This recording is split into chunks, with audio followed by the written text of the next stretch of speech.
We are in lesson number 5, and we are halfway between the middle of the course and the end of the course. In the next videos, in the upcoming lessons, we're going to split the screen. I'll get on my computer, and we're going to dive into digital libraries and museums around the world, since all of that is available, and we'll get into the practical part of the course. As for what can't be done in practice, right? We are going to read the Sumerian tablets. I'll show you reliable sources. I think that's a big differentiator of this course, reliable sources of information. And I say this first because I'm a librarian, and it's a concern of libraries, librarians, documentation centers, and information professionals that we provide appropriate sources of information, that we know how to distinguish between false or misleading sources and sources that are actually suitable for research. And that's why I believe this is a real differentiator. Everything I'm going to show you from the next video on are things I discovered on my own, out of my own curiosity to seek out this information, organize this information, these sites, the search and research strategies, these results, and all of this is presented in a didactic, methodically in this course that you're about to see. But we can't start reading tablets, clay tablets, myths, without first having this foundation that we're going to build here. And this halfway point in the course is also particularly interesting because we're balancing here, quite precariously, on a very narrow tightrope. Course originally recorded in Portuguese and dubbed using artificial intelligence. The course was recorded in 2022, when I was not yet a full-time YouTuber. The knowledge presented here is a treasure, as it brings the scientific foundations that qualified my research and are the resources I use to produce the videos on this channel. I know this dubbed voice is a bit monotonous. Although I speak English fluently, I chose to dub this content because it is older, and I wouldn't be able to re-record 10 videos with the same quality I managed to achieve back then. We just finished video lesson number 4, where I talked to you a bit about the importance of having a scientific foundation and why we need this base of support to make our way through the world, because otherwise things get really complicated. But the subject of the Anunnaki itself, and this term Anunnaki, which is part of our course title, is not only highly controversial, but it really hangs, balancing on this tightrope between science and conspiracy. We find ourselves balancing between what is history, what is sociology, what is fact, what is theology, interpretation, and conspiracy. It would be very helpful. But first, let me make a quick aside. There's a songbird, a bird here, and I thought it wouldn't be too distracting to do this course, since it's right by my window, and in some way or another, it actually fits really well with the topic we're about to dive into. Let me get back to what I was about to say next. Yeah, we're balancing between this science, this conspiracy, between what can be proven to be real and what isn't real. And what if we could build a time machine and go back in time and put ourselves there, if it were possible to even do a flash forward, right, to speed through really quickly, you know. Today we have speeds of 1.5, 2, even double speed, right, on streaming platforms. If we could move really quickly from the year 6000 BC to the year 2000, 4000 BC, we would see 4000, 2000 BC, we would witness the entire flourishing of Sumerian civilization, all its development, and we would answer all, absolutely all, of our questions. I could never start showing you the tablets without first giving you this foundation that we're going to look at here. This foundation is based on the works of Samuel Noah Kramer, Mesopotamia, the Cradle of Civilization, and also on that well-known book I talk about so much, History Begins at Sumer, which I mention a lot on my YouTube channel. If you stop by there, you'll hear me talk about it. It's incredibly important for us to carefully read these significant works that fully support our ongoing discussion, the essential things that provide us with a very solid and reliable basis for the actual facts themselves. Mesopotamia, Babylon, and the civilization that emerged, the Sumerian civilization, between the Tigris and Euphrates rivers, are shrouded in great mystery, and that's no surprise to any of us, especially since we're already on lesson number 5.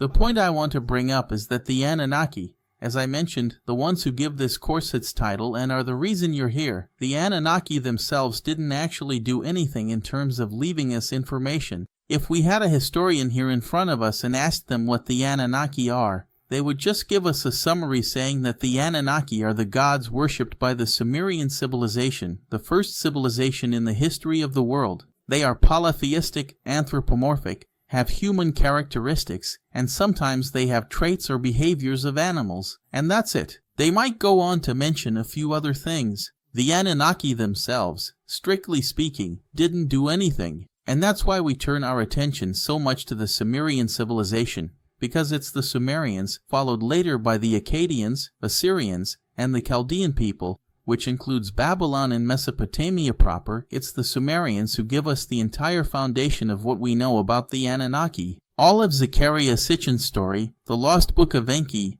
and all the other studies, they are fabrications, additions to the story, additions, then, to the story of the Anunnaki, and we can't really say whether they happened or not. Even in the myths we're going to read, we'll see that these myths, they don't specify who the narrator is, who wrote them, but we know they are Sumerian scribes, human scribes who write and talk about the Anunnaki. When we read writings, anything about the Anunnaki, here I'm going to start from history, and we're following our path talking about Zecharia Sitchin, and we'll still talk about a third aspect, which is what goes beyond into a spiritual or spiritualist theory about the Anunnaki. We need to understand, it's extremely necessary for us to understand, that when we look at channelings, messages from the Anunnaki, we're looking at a new, current, contemporary interpretation of a theory by Sitchin, which itself also emerged very recently, based on writings that were discovered only recently from records that are very, very ancient. And that's the notion we're going to have from now on. The Sumerians, as the first civilization, and this is natural for human beings, they needed to explain where we came from, where we're going, what's happening here on our planet. Everything starts, the actual conspiracy, it already starts there. Actually, it's not really a conspiracy, but it's what they could conclude based on their observations, studies, and analyses. They believed that the earth was flat, that the earth was a disk covered by a celestial dome. Around the earth, there was nothing, and this nothingness was surrounded, on all sides, by waters, the celestial waters or the primordial waters. They then divided the sky, the earth, and what was below the earth into three regions. The celestial dome was called An. See how interesting. Here we have the father of the Anunnaki. But let's not get confused for now. It's a name for an abstraction of nature. And for this reason, the song of the bird, which now falls silent here beside me, is an integral part of this course, and it's very interesting that it was here at this moment. So they called what was above An, and what was, in the region where they were, Ki, earth. So this space between sky and earth, the Enki, was filled by something called Leo. So here we have a part of the name Enlil, wherein means Lord, and Lil is matter, space, or also the winds. Let's leave that for a little later. So we have this division between the Enki, the sky earth, and we have the underworld, what lies below. Maybe here we could roughly talk about a globe, right, because we have a disk covered by a dome and something that is below this earth. This below was the underworld. Notice that there is no hell. Notice that many times we talk about Nergal and Ereshkigal, with Ereshkigal being a female Anunnaki goddess and Nergal a male Anunnaki god, as the gods of the underworld were god of hell. Even in the book History Begins at Sumer, when we have the passage where Inanna descends to the underworld, it says she descends to the underworld, but in reality, she descends to the underworld. We don't have the concept of hell.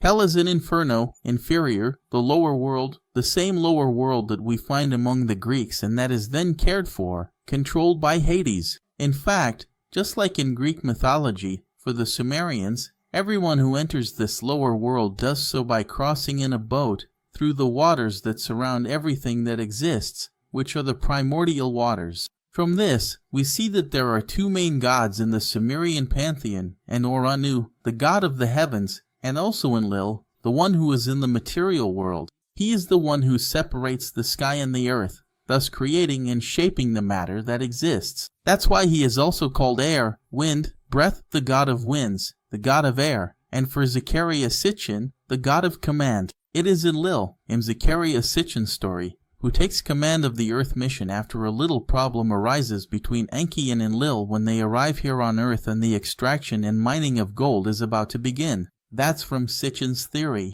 This course goes beyond Sitchin's theory. I hope I'm helping you understand just how different the Sumerian world and the world of the Anunnaki are, how there is a truly immense and significant cultural clash, how we really and truly cannot look at that extremely distant and ancient past with our modern, contemporary perspective and genuinely think that we can fully understand the enigmatic Anunnaki, so that we can have a certain foundation. I'm even going to read a short excerpt from the book Mesopotamia, the Cradle of Civilization, so you can see that, even though I'm the one saying these things here, they're the result of reading, they're the result of study, and yes, they're supported by deeper research I've done over many years and are also stated there by historians. Let's get this book here. Samuel Noah Kramer tells us, it was natural for ancient sages and thinkers to conceive of the creation of the universe and the organization of its life in human terms. All human actions were directed by people. They also imagined that the universe must be governed by anthropomorphic beings, similar to humans, who generally were not perceptible to humble mortals. The dominant beings who ruled the universe had to possess greater power and greater gifts than their human counterparts on Earth, and they had to live eternally, for the unacceptable alternative would be total chaos upon their death. Invisible, omnipotent, and immortal, they were God's dinger in the Sumerian language. There had to be many deities to preside over the countless physical and spiritual components of the world, and the Mesopotamians had no trouble meeting this need by creating new gods whenever it became necessary. The surviving documents show that around the year 2500 BC, the list of Sumerian gods, the pantheon, included hundreds of deities, each with its own special name and distinct sphere of influence. Despite its breadth and complexity, the pantheon created by the Sumerians and other imaginative peoples generally functioned smoothly and harmoniously. The gods were arranged in a hierarchical order, according to their importance, influence, and power. The main ones were those who controlled the four greatest realms of the universe, and the god of the sky, Enlil, the god of the air, Enki, the god of water, and Ninhursag, the great Mother Earth goddess. It is important to clarify then, that the Sumerians had this understanding and that they explained the world through these forces, and that at some point it seemed necessary to expand these forces, to expand these gods who emanate and command these forces, so that they would be closer to human beings, closer to what they believed in. This and key link, connecting heaven and earth, also clearly demonstrated that between the vast expanse of heaven and the solid ground of earth there existed the countless stars, the numerous and diverse worlds, and the various planets. Thus, the moon god emerges, Nana or Mana, the sun god, Tu, or Shamash, as he is also known, and in this way the other gods were born. It's difficult for us to list exactly who the Anunnaki are. There are texts that list the Anunnaki as 7. There are texts that say the Anunnaki are 12. In fact, the Anunnaki are a large group of great gods, great deities, the main gods and principal deities of Sumer. Below these Anunnaki, we have the Igigi, or Igigi, the lesser gods. The Sumerians did not really have doubts about free will. The Sumerians' worldview was quite limited in this regard. The Sumerians were absolutely certain that they were created from clay, from mud, and from the mixture of this mud with the divine blood of a slain god. This god is called Kingu, and we will see in the tablets that tell this story starting in the next video, in the next lesson. In fact, we don't have just a single Sumerian creation myth. We have several Sumerian creation myths, one of them being Eresh, which tells of the slaying of the god Kingu and the mixing with the earth's clay, the birth of mankind. As I said, we don't have just one, a single creation myth, so that we could say for sure, this is the creation myth. And in this sense, when the Sumerians talk about their creation and explain the world through these forces of nature, they have no doubt whatsoever about free will. This dilemma of ours that runs through history, this modern, postmodern dilemma that discusses determinism or non-determinism and plays with our free will in reality, the Sumerians had no doubt at all that it never existed. The Sumerians were fully aware that they had been created by the Anunnaki gods solely to replace the lesser gods in hard labor. Period. There is no doubt about it. All morality and all ethics also came from the Anunnaki gods themselves. While I was talking about the question of what a historian would say if we spoke with one, the thing is, a historian isn't concerned with analyzing the Anunnaki from the perspective that maybe we here, or you watching this course, might have. He doesn't intend to understand a deity as a creator, or a group of deities as creators of human beings, and try to mix that with his personal beliefs, or with his doubts, or with his philosophical, psychological, ethical, or moral concerns. He would simply tell us that, what the Anunnaki are. And in this sense, the Sumerians also talk about the Anunnaki, about how they feel regarding the Anunnaki. And they had absolutely no problem with the moral and ethical issues we find in the Anunnaki. They had no problem at all with the fact that, many times, the god Enki or Ea, the great lord of the waters and of the Abzu, the lord of the earth, was often caught drunk, drinking a lot of beer, celebrating. It is even said that Enki, at certain times, disrupted the structure that the Anunnaki had. There is a term that's used, and in this book, Mesopotamia and the Cradle of Civilization, Samuel Kramer presents it to us, which is the MEs. These MEs are the organization itself. The Sumerians believed in a cosmos much like the Greeks did, but that word didn't exist yet. We have a great primordial chaos and then a great order, right? A Greek word, cosmos, means order. And then we have order. The one who brings this order is Enlil. He is the lord of the winds, the lord of the air, who makes the division between sky and earth, who creates this whole organization, the disk where the earth is, and the organization of the underworld. This organization is, at a certain point, disturbed by a god, who creates a series of problems, and this is in the myths. Unfortunately, I won't be presenting this myth to you. I still haven't been able to find it. And in the next video lesson, I'll explain a little better about the organization of the tablets, the myths, and how we're going to understand all of this here.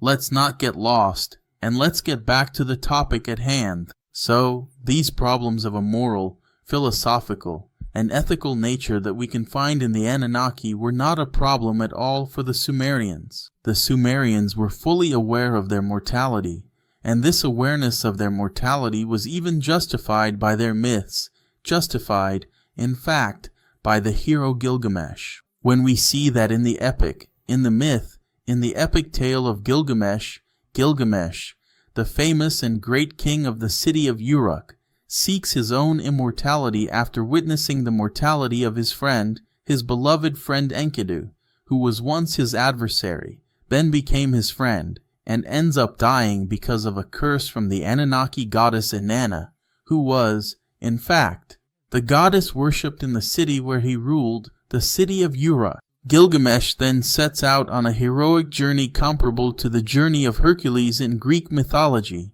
in search of his own immortality. He becomes aware of his friend's mortality and of his own mortality. He realizes that all his deeds and everything he must accomplish, he must do so while alive. To seek immortality in life, in the sense of accomplishing things, building and creating in order to find eternal life while alive, and not after death. These myths tell us what the Sumerians believed in, how they lived. And the Sumerians had this certainty, the certainty of their own mortality, the certainty of their lack of free will, because they didn't even think about it, the certainty that the gods exist and are present, that they are sovereign and rule with actions that cannot be questioned. And when I talked about having a time machine and traveling into the past to understand everything that happened, it's because throughout this entire course we've been talking, remember that period I mentioned, between 6,000 years before Christ to about 4,000 years before Christ, 2,000 years before Christ, we're talking about a time span between 2,000 and 4,000 years before Christ. That is a very, very long time in history. So, when we talk about certain things, we are paying reverence and making reference to a very long period of time. During this time, as we mentioned back in lesson number 2, there was contact between gods and men that took place inside the ziggurats. These ziggurats, over time, ended up being inhabited by other groups of people, not just the king and the priest, or the priestess, the priestly class of the city. With these gods having contact with human beings, we have something very interesting to observe here, because this first civilization in human history tells us that their gods are the Anunnaki, and that they had access to these gods. It wasn't so easy to have access to great gods like En or Anu, Enlil, Enki, or Ea. It is precisely from this difficulty in contacting these great gods that the idea of creating, in quotes, lesser gods arises. Here, we're not referring to the Igigi, who are the lesser gods, but rather to gods who are closer to human beings, gods who can inhabit or occasionally visit the ziggurat structures, who can rule over the cities, and who are close by. These are the gods that families revere. These are the gods to whom we then appeal for their intercession to cure the masses of diseases. Since free will wasn't even considered, the Sumerians needed their gods for absolutely everything. The entire life of the Sumerians was devoted to the gods. And here is one of the most interesting points of the course, because while today we have religions and gods whom we revere, the Sumerians had their own Anunnaki gods who lived and interacted very closely with them. They were sovereign, made their own decisions, were morally and ethically unquestionable, and were close to the Hohens. This habit we have of asking for a god's protection, this tendency to want to see the future through fortune cards, as we've seen throughout history, can be perfectly explained by the Mesopotamian, Babylonian, and Sumerian civilizations, because they knew that everything that happened to them was the will of the gods. Their own will didn't exist. There was only the will of the gods, and this relationship between gods and men was of fundamental importance. This relationship between gods and men meant that wars happened because of the need to explore other lands or to defend their own lands from the other gods who frequented and inhabited other cities. Over time, these deities, and that's why we set this period between about 6,000 and 2,000 years before Christ. As time went by, these gods began to be revered more and more, and a greater variety of other gods also started to be worshipped in the city-states of Sumer, Akkad, and Assyria. And that's why time moves forward, because now we're much closer here. The entities of nature and the gods of nature came to be widely revered. Special mention goes to the gods Dumuzi, who is the biblical god Tamuz, the one mentioned in the Bible, and the goddess Inanna. The goddess Inanna was associated with the fertility of the land. She was not Mother Earth. I need to make that clear. Mother Earth is more directly connected here, properly speaking, Mother Earth. But she also goes by the names Ninmah, Ninhursag, or the goddess Mami, which we'll see mentioned on the tablets in the next video lesson. She is the half-sister of the god Enki, and often there's this idea that she has a relationship with the god Enki. Alright, so let's go back to the gods Tamuz, the biblical Tamuz, Dumuzi, and the goddess Inanna, who form a romantic couple. This couple received many offerings from those who lived in the cities of Mesopotamia. There were many sacrifices, in fact, during this period, and not just animal sacrifices, but offerings of all kinds. There were also festivals dedicated to the gods. More and more, the gods, and here, speaking metaphorically, the gods descended from above. The gods came down from their celestial dwellings or from their more abstract concepts to be worshipped here on earth with festivals. So I'm going to talk about what happens during this festival, and then we'll draw a parallel with the Beltane festival, which takes place in the Celtic tradition and is also their new year, around what we call Halloween or the Days of the Witches, as it's known today in our modern civilization. Let's go back, then, to the story of the biblical Tamuz, or Dumuzi, and the story of Inanna.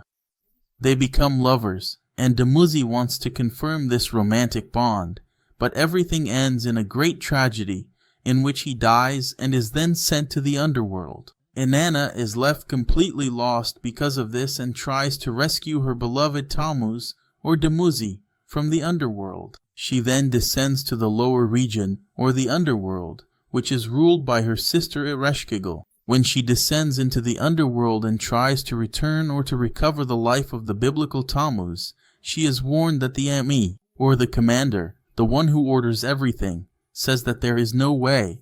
The commander, in this case, is not of everything, not like a god who creates everything, okay? It's not monotheism. It's the ME of that place.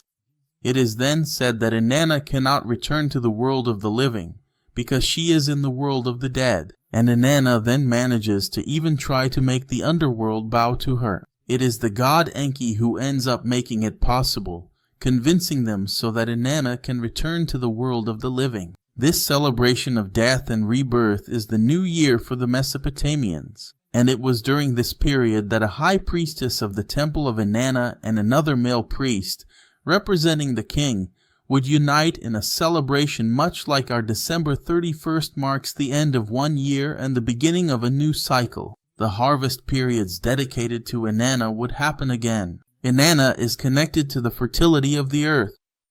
Inanna has a very important parallel, and we'll get to that with Halloween as well. Let's draw a very important parallel so we can understand the historical evolution of certain things. The Jewish Passover is the precursor to Easter and the Christian celebration. Although we don't find historical records showing that Easter has a pagan origin in Inanna, we can still draw a parallel, and nothing stops our minds from soaring higher. Since we're here, making all the necessary caveats and grounding ourselves in historical evidence. Since Inanna was a goddess of nature who descends into the underworld, to the realm of the dead, and therefore ends up losing her physical form, dying, and then later resurrecting and re-emerging. She is a goddess who later becomes known to the Akkadians and Assyrians as Ishtar. This goddess Ishtar is also often interpreted as the goddess Astarte or Ashtoreth, who can also be symbolized by Venus and the morning star as the goddess of love. Inanna is the goddess of love, fertility, and war. The goddess Ashtoreth for the goddess. There's a crisis here. The goddess Ashtoreth or Astarte for the goddess Ishtar. People would paint eggs in honor of something that connects us to Norse mythology and the Nordic peoples, who see a hare in the moon, because she would play games with the children who painted eggs in her honor. And here we have the symbolism of the eggs from a goddess who dies and is reborn during the period of Easter or the turn of the year. And all of this connects us to Celtic mythology, to the Beltane festival, when the god meets the goddess, when Cernunnos for Roman culture and even for the Norse, or the god Pan in Greek mythology, meets the goddess, meets the earth, and will fertilize the land. A highlight of major festivals connected to paganism and neopaganism is when an athame is inserted into a large cauldron, or when the broom, a phallic instrument, or a wooden spoon is inserted into a vessel that could symbolize the female womb. We find, and this is what I want to bring up here, we find parallels to the Anunnaki stories, the Mesopotamian stories, all around the world. And maybe that's why knowing these stories is of utmost importance for understanding our humanity even today. As a final point of this video lesson, video number 5, I would like you to mainly understand this Sumerian creation, with the Sumerians creating the Anunnaki, with the Sumerians creating an explanation for everything we have in the Sumerians' understanding. An earth shaped like a disk, or a sky, a key, the Enki, the sky-earth, permeated and divided by Lil, by matter, and divided by the underworld. Sky, earth, and underworld. This explanation of the world will later find echoes in Greek mythology. It will find echoes in other polytheistic mythologies throughout the history of the world. And that's why I sometimes wonder, it really seems that the very first mythology of human civilization, the earliest records of human civilization, offer an explanation that crosses eras, that crosses peoples. And if we had a time machine and could observe from about 6,000 years before Christ to 2,000 years before Christ, we would have the explanation for everything. Another thing I'd like you to take away from this lesson is that the Sumerians did not see their gods as ethical examples. They neither ask nor question what the gods do. They have no doubts about their mortal fate, while the gods are immortal. They have no doubts about how close the gods are to them, about how physically and behaviorally near these gods are, and they expect nothing more than to work, to serve the gods. That is why the Sumerians were created. That is why human beings were created. That is why we exist according to the Sumerian conception of the world. We do not exist to evolve in a spiritualist sense until we reach perfection in a spiritist conception. We are not here to attain nirvana. We are not here to achieve eternal life, nor to go to heaven, to to paradise, or to escape from hell. We are here solely and exclusively to live our lives focused on and devoted to the gods. This is what the first civilization on planet Earth understands as creation, as the reason for their existence. I'll see you in video number 6, where I will explain a bit about the tablets, and finally we'll have a more practical part. We will read some myths and try to get closer to these men and women of ancient times, to the scribes through art. We can't assume that all myths are truths, nor that they are lies, but they are artistic expressions of the understanding of these men and women, the first of our civilization, who tell us their vision of the gods. I'll see you in video lesson number 6. See you then.